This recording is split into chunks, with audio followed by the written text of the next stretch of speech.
કાળ સત્ય છે તે એક જ છે, સર્વ તત્વ જાણનાર જ્ઞાની એક જ છે.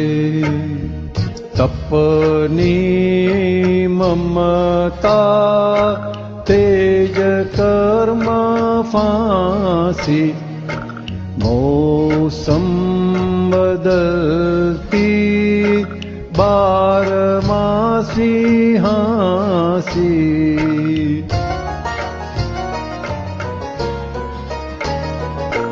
મિથ્યા કદા મતા દૂરા, મોહ સત્યા દુરાગ્રહ, પ્રત્યાઅતિ આગ્રહ, નિવારણ નિરાગ્રહ. જ્ઞાન ઉપર તર્ક કરવું અતિશય જોખમ, સોનાની કટાર છે પેટ માટે જોખમ.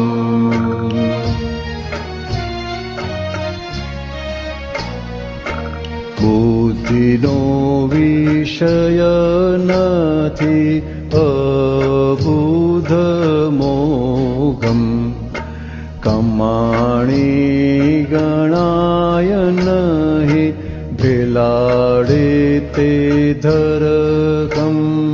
ધર્મ જ્યારે ધર્મ રૂપે પરિણમશે વર્તશે, જગત ભરની અગ્નિયા ભારતીય ઠારશે.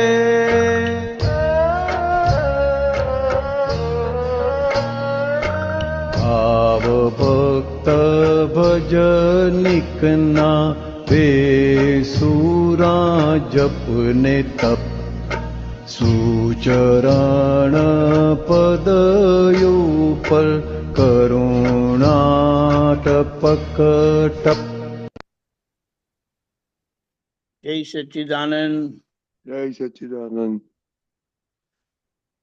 પહેલું તો આજના નવા વર્ષના બધાને નૂતન વર્ષાભિનંદન, હેપી ન્યૂ યર. આપણને બે લાભ મળેલા છે. એક તો આ વ્યવહારનો લાભ તો આપણને મળે જ છે, પણ મુખ્ય લાભ જે આપણને દાદા પાસે મળ્યો કે આપણી સાચી દિવાળી થાય છે, અને એ દિવાળી આપણા માટે રોજે થાય છે. એટલે એનો આપણે હવે પૂરેપૂરો લાભ લેવો ઘટે. એટલે આજના નવા વર્ષના દિવસે આપણે બધા જ નક્કી કરીએ કે હવે દાદાના ચરણ, દાદાની આજ્ઞા ચૂકવી નથી. હવે ગમે તે થાય, આપણે જે આપણી સાથે બધા રહે છે એમને આપણાથી સહેજ પણ દુઃખ થવું ન ઘટે. હવે ડિસ્ચાર્જ છે, વ્યવસ્થિત છે, એ બધા શું કહેવાય ગીત આપણે બહુ ગાયા, પણ એ રાઈટ વસ્તુ નથી. એટલે આપણે એ સમજણે હવે જીવી જઈએ કે જેમ આપણે કહીએ છીએ, આપણા ઘરમાં આપણી હાજરીથી લોકોને શાંતિ થવી જ જોઈએ. આપણા માટે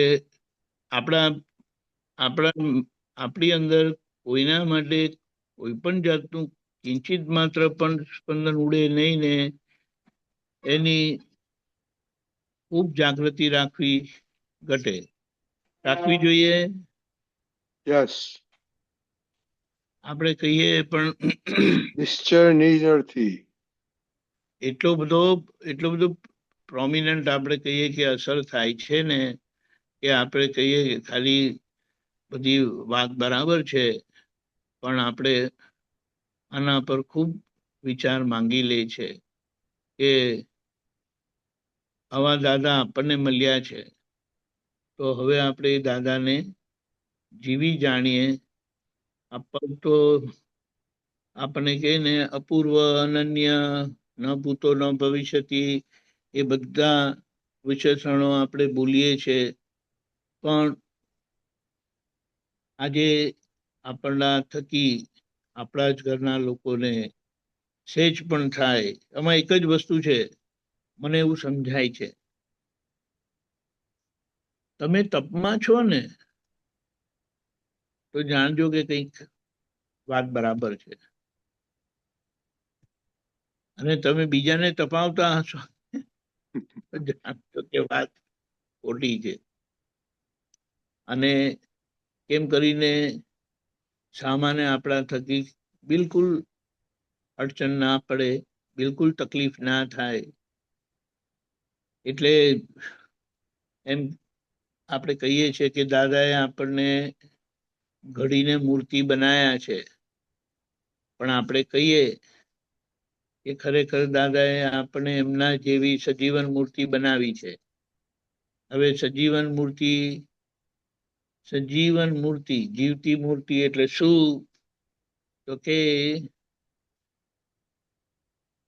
આપણે બધાના શ્વાસે જીવીએ. તમે વિચાર કરો કે આપણે એકલા હોઈએ ત્યારે કોના શ્વાસે જીવવું? જેમ દાદા કહે છે કે અમે એકલા હોઈએ ને ત્યારે અમે અમારા અંદરના ભગવાન જોડે એકાકાર. અમે એકલા હોઈએ ત્યારે અંદરના ભગવાન જોડે એકાકાર. એટલે શું સમજવું? તો કે અમે દાદા ભગવાનના શ્વાસે જીવીએ. આ વિચાર કરો. એટલે દાદા સ્વરૂપ અમે રહીએ, એટલે દાદા ભગવાન જોડે એકાકાર. એ છેક ઉપર એમ કે, અને જ્યારે નીચે હોય, બધાની વચ્ચે હોય, ત્યારે અમે એમ કે લોકોના શ્વાસે અમે જીવીએ. લોકોના શ્વાસે જીવવું એટલે આપણું જીવન એવું હોય કે આપણા શ્વાસોશ્વાસથી, એટલે કે આપણા જીવન વ્યવહારથી સામાન્ય એક સ્પંદન જેટલું પણ દુઃખ ન થાય.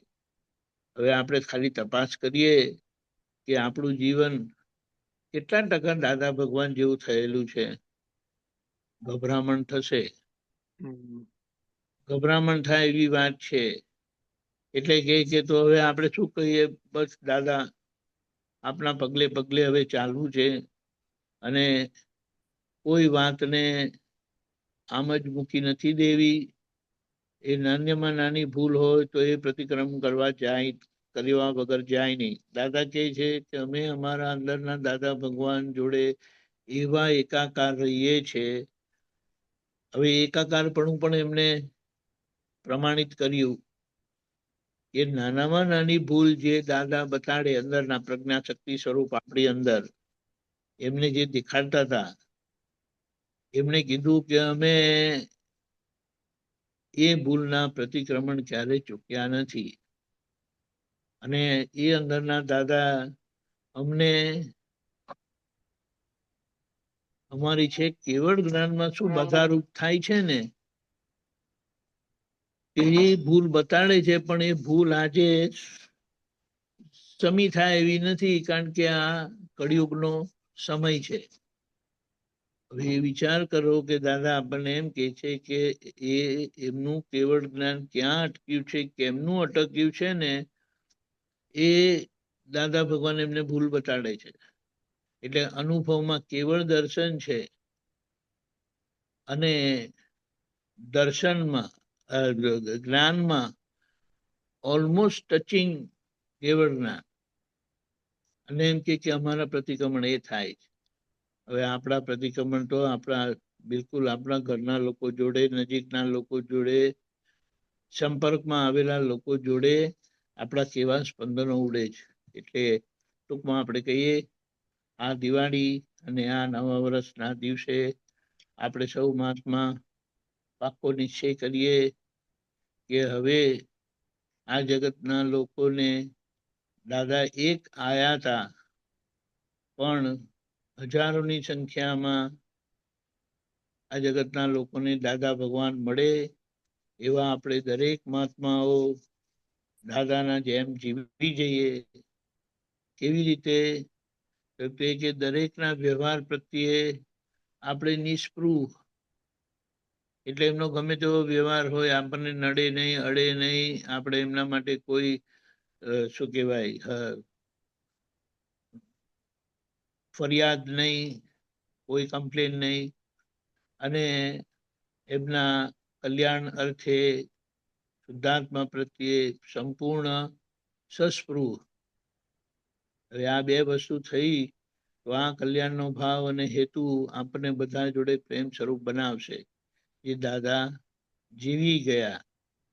તો આ નવા વર્ષની શુભેચ્છા કો, આશીર્વાદ કો, ભાવના કો, પ્રાર્થના કો આજ આપણે રાખીએ અને એકબીજાને નવાજીએ, એકબીજા માટે આ ભાવના રાખીએ, એકબીજાને આશીર્વાદ આપીએ કે કેમ કરીને હવે આપણે આપણી અંદરના ભેદભાવને સંપૂર્ણ રીતે મટાડી દઈએ. એ ભાવના સાથે જય સચ્ચિદાનંદ.